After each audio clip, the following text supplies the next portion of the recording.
भगवान ने कुत्ते को बनाया और कहा, पूरे दिन अपने घर के दरवाजे के पास बैठो और जो भी आए या गुजरे उस पर भौंकना। इसके लिए मैं तुम्हें 20 वर्ष की आयु दूंगा। कुत्ते ने कहा, यह बहुत लंबा समय है भौंकने के लिए, मुझे केवल 10 साल ही दीजिए और बाकी 10 मैं आपको वापस करता हूं। भगवान मान गए। फिर भगवान ने बंदर को बनाया और कहा, तुम कर्तव्य करो और लोगों को हंसाओ, इसके लिए मैं तुम्हें 20 वर्ष की आयु दूंगा।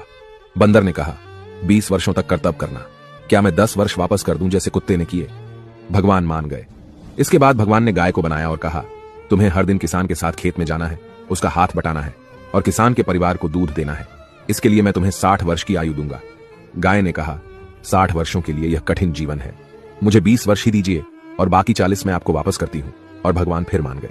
फिर भगवान ने मनुष्य को बनाया और कहा, खाओ, सो, खेलो, शादी करो और अपने जीवन का आनंद लो, इसके लिए मैं तुम्हें 20 वर्ष की आयु दूंगा। लेकिन मनुष्य ने कहा, केवल 20 वर्ष? क्या आप मुझे कुत्ते द्वारा 10, गाय द्वारा 40 और बंदर द्वारा लौटाए गए 10 साल और नहीं दे सकते? भगवान मान गए और कहा, ठीक है, मैं तुम्हें 80 वर्ष की आयु देता हूं। इसलिए हम पहले 20 वर्ष में खाते, सोते, खेलते और आनंद लेते हैं। अगले 40 वर्षों में हम अपने परिवार को सपोर्ट करने के लिए सूरज में मेहनत करते हैं। अगले 10 वर्षों में हम अपने पोते पोतियों के मनोरंजन के लिए बंदर की तरह कर्तव्य करते हैं और आखिरी 10 वर्षों में हम बरामदे में बैठकर सभी पर चिल्लाते हैं।